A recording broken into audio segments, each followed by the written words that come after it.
안녕하세요. 보드게이머 현홍입니다. 2015년에 출시한 베스트 크리스탈 동굴이라는 게임 아십니까? 비대칭 전략 게임으로 저에게 큰 충격을 주었던 보드게임입니다. 비대칭이라는 것은 각 플레이어들이 하는 행동이 역할에 따라 다르고 목표도 각각 다른데 이게 절묘하게 밸런스를 이루면서 진행되는 게임입니다. 예를 들어 누구는 동굴 역할을 하고 기사, 고블린, 드래곤 등 동굴 안에서 다양한 상황이 벌어지고 게임의 승리자는 단 한 명으로 누가 목표를 이루었는지 겨루는 게임이죠. 이 게임 재밌었는데 처음 설명할 때 각 캐릭터마다 진행하는 액션이 달라서 설명하기 힘들었던 기억이 있습니다. 베스트 크리스탈 동굴을 제작한 레더 게임즈에서 2018년에 루트라는 초대박 게임을 출시하게 되었습니다. 루트 킥스타터에서 8,454명의 후원자와 약 63만 달러의 후원으로 큰 관심을 받으며 게임성도 좋아 보드게임 기계에서 전체 순위 26위를 기록하고 있습니다. 63만 달러는 약 7억 5천만 원 정도입니다. 대박이죠. 그 후에 확장이 출시되었는데 이것은 킥스타터에서 2만 2천 명이 넘는 후원자와 약 200만 달러의 후원금으로 기록되어 있습니다. 대박이네요. 23억 7천만 원 정도 됩니다. 다이브다이스에서 한글판을 출시하면서도 뜨거운 관심을 가졌던 루트도 저는 즐겁게 플레이했습니다. 이 게임 회사만의 독특한 비대칭 전쟁 게임으로 특히 캐릭터들과 전체적인 분위기가 귀엽고 누구나 거부감 없는 동화적인 일러스트에 눈길이 가는 게임입니다. 루트에서도 등장하는 캐릭터마다 운영하는 방법이 다르고 이게 또 절묘하게 보드판 안에 녹아들어가면서 전투가 벌어지는 게임으로 설명하기는 역시 힘들었지만 게임은 즐거웠던 기억이 납니다. 오늘은 서론이 정말 길었는데 베스트 크리스탈 동굴과 루트를 제작한 곳에서 2021년 새롭게 출시한 맹세 제국과 추방자의 연대기 그 보드게임에 대해서 알아보고 선택과 집중 프로젝트 구매를 할지 말지 같이 고민해보죠. 현재 코리아 보드게임즈에서 준비한 맹세 제국과 추방자의 연대기는 다이브다이스 사이트에 접속하면 있고 선 주문으로 108,900원에 판매 중입니다. 기간이 2021년 9월 28일부터 10월 7일 자정까지라고 하니까 오늘 영상이 올라가면 내일까지 선주문이 끝납니다. 배송 일정은 2022년 8월 중 그러니까 내년 여름쯤 받을 수 있는데 역시 선주문이다 보니까 제작사의 사정에 따라 일정이 변경될 수도 있다고 합니다. 그리고 선주문 이후 잔여 수량은 출시 후에 일반 판매도 한다고 하니까 1년간 지켜보고 있다가 괜찮다고 생각하면 그때 구매를 하셔도 좋을 것 같습니다. 요즘 와서 느끼는 거지만 잘 모르는 게임 덜컥 사는 것보다 자세히 꼼꼼히 알아보고 괜찮다 싶으면 구매하는 것이 훨씬 좋다는 생각을 하고 있습니다. 무엇보다 경제적인 면에서 큰 손실을 막을 수 있죠. 그리고 선 주문가에 추가로 맹세 프로모 딜럭스 구성물 35,000원에 살 수 있는데 이건 뭐냐면 여기 보면 호의 토큰과 비밀 토큰 이런 식으로 추가 구성물로 디자인된 것을 볼 수 있습니다. 또 35,000원을 추가하면 맹세 프로모 아트 슬리브를 구매할 수 있는데 이건 좀 비싸게 느껴집니다. 완전 플렉스네요. 그냥 프로텍터 구입해서 껴도 별 지장 없을 것 같습니다. 마지막으로 프로모 연대기 일지를 13,200원에 추가하면 구매할 수 있는데 약간 수첩같이 내가 한 플레이를 기록하면서 하나의 연대기를 완성해 나간다는 느낌을 줄 수 있는 구성품입니다. 없어도 전혀 지장 없습니다. 108,900원으로 본판만 구매해도 될 것 같고 추가한다면 여기 35,000원짜리 딜럭스 구성품 정도 추가하면 퀄리티도 느껴지면서 플레이를 할 것 같습니다. 본격적으로 맹세, 제국과 추방자의 연대기를 살펴보죠. 루트의 작가와 아트 디자이너가 함께 뭉쳐서 출시했는데 루트의 흥행을 이어 올해 초 킥스타터에서 시작부터 관심이 많았습니다. 결국 후원자 13,349명, 후원금 111만 7,132달러를 기록하였는데 13억 2천만 원 정도 됩니다. 부럽습니다. 이 회사. 일단 플레이 인원수로는 1명에서 6명까지 플레이할 수 있어서 솔로 플레이를 지원하고 있습니다. 그간 출시한 보드게임답게 비대칭적인 승리 목표를 갖고 있고 맹세에서 기본적인 플레이 방식은 각각 동일하기 때문에 루트나 베스트 크리스탈 동굴 보드게임보다는 좀 더 설명하기 편하겠네요. 맹세는 한 플레이어가 이 제국의 재상을 맡고 나머지 플레이어들이 추방자 역할을 맡으면서 시작을 합니다. 재상은 왕을 보필하는 총책임자, 총리급이라고 볼 수 있습니다. 이 재상 역할을 맡은 플레이어와 나머지 추방자들의 권력 싸움으로 볼 수 있는데 또 그렇다고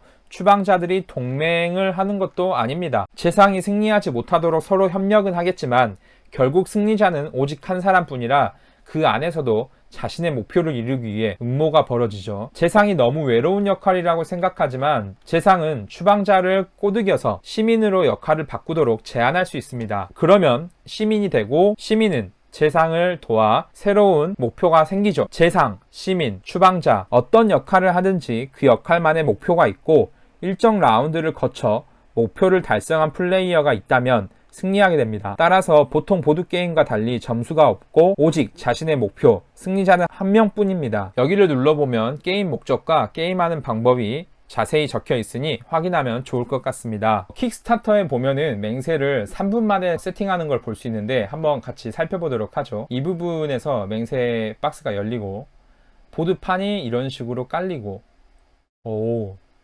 멋있네요. 요즘은 이렇게 게임 소개를 하는 게 굉장히 좋은 것 같아요. 맹세는 총 8라운드를 진행합니다. 하지만 도중에 누군가 목표를 달성했다면 5라운드부터는 주사위를 굴려 조건이 만족했을 때 게임이 끝날 수도 있습니다. 각 라운드에서 플레이어들은 한 번의 차례를 갖고 행동하는데 4차례에 3단계로 진행을 합니다. 1단계, 기상단계. 기상단계에서 사용되는 카드 효과를 적용하고 내가 추방자라면 승리 조건을 확인하는 단계가 되겠습니다. 2단계, 행동 단계. 이 단계에서 자신에게 주어진 보급량만큼 원하는 행동을 하면 됩니다. 보급량은 4차례를 마칠 때 정해지는데 군대가 많을수록 줄어들고 군대가 적을수록 늘어납니다. 보급량은 4차례 사용하는 행동 포인트라고 보시면 되고 내가 보유한 군대로 행동 포인트를 조절하여 밸런스를 잡아 놓았습니다. 행동은 탐색, 모병, 교환, 탈환, 전투, 이동이 있고 보급 비용을 지불하지 않는 추가 행동이 있습니다. 3단계, 휴식 단계가 되면 자원들을 정리하고 보급량을 결정하게 되죠. 그렇게 4차례를 마치고 나서 다음 플레이어 차례가 됩니다. 맹세, 게임성이 좋다는 소문이 많아서 웬만하면 뒷봄이 오는 요소를 살펴보려고 노력하고 있었는데 여기서 하나 걸리는 게 있습니다. 일단 맹세는 라운드마다 한 번의 차례를 갖는데 4차례에 할 수 있는 행동들이 다양하기 때문에 고민하는 시간이 길어지게 될 수 있고 기본적으로 이 게임 정치와 선동을 해야 되기 때문에 말이 많아질 수 있습니다. 그렇게 되면 다운타임이 정말 길 것으로 예상이 됩니다.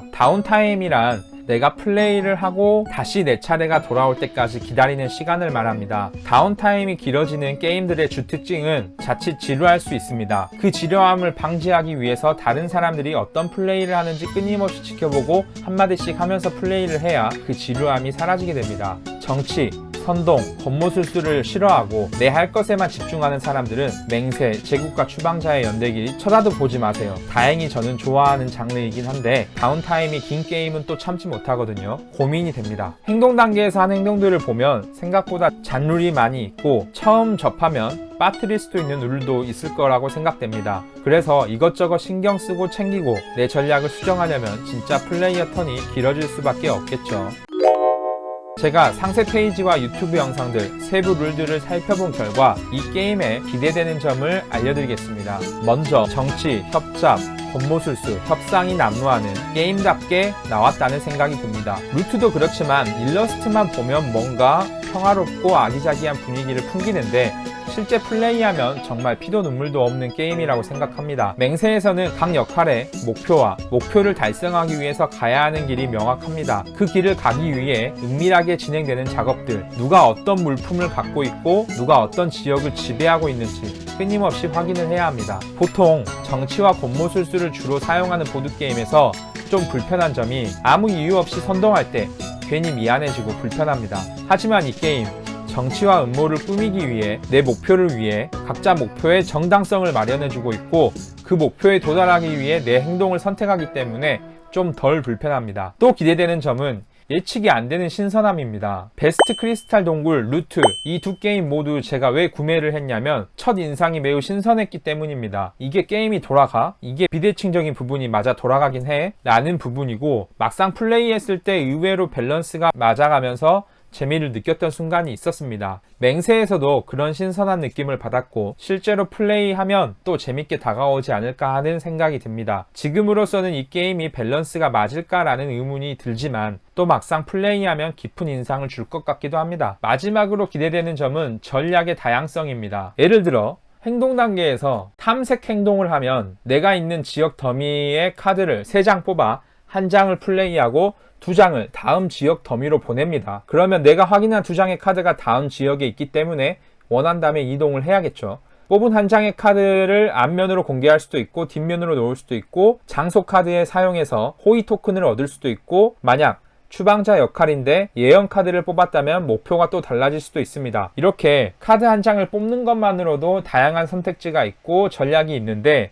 이런 점이 병력을 모집할 때, 유물을 탈환할 때, 전쟁을 할 때, 이동을 할 때도 다양한 선택지에서 고민하는 과정이 즐거울 것 같습니다. 결국 목표를 이루기 위한 행동들인데 어떤 식으로 진행할지 기대가 됩니다. 바로 이어서 구매를 고민하고 있는 부분을 살펴보겠습니다. 전략의 다양성을 앞에서 이야기했는데 이 말은 바로 잔룰이 많다는 이야기가 되겠습니다. 잔룰이 많은 게임에서 혹시 내가 무언가 빠뜨리고 행동을 진행했는데 시간이 많이 흐른 뒤에 알았을 때 찝찝함, 잔룰이 많은 게임들의 단점이죠. 이런 부분들을 다 챙길 수 있다면 진짜 갓게임이 되는데 또 나만 다 챙기는 것이 아니라 초보자들과 함께 한다면 옆 사람의 행동도 챙겨줘야 하는 불편함이 생깁니다. 다운타임이 길다는 이야기는 앞서 했기 때문에 패스하고 하나 더 말하자면은 플레이 인원수입니다. 이런 게임은 플레이 인원수가 최소 4명 이상은 되어야 재미있지 않을까 싶습니다. 1인에서 6인까지 나와 있지만 정치, 권모술수를 사용해야 한다면 플레이 인원수를 어느 정도 확보해야 그 게임의 재미를 온전히 느낄 수 있을 것 같습니다. 거기다가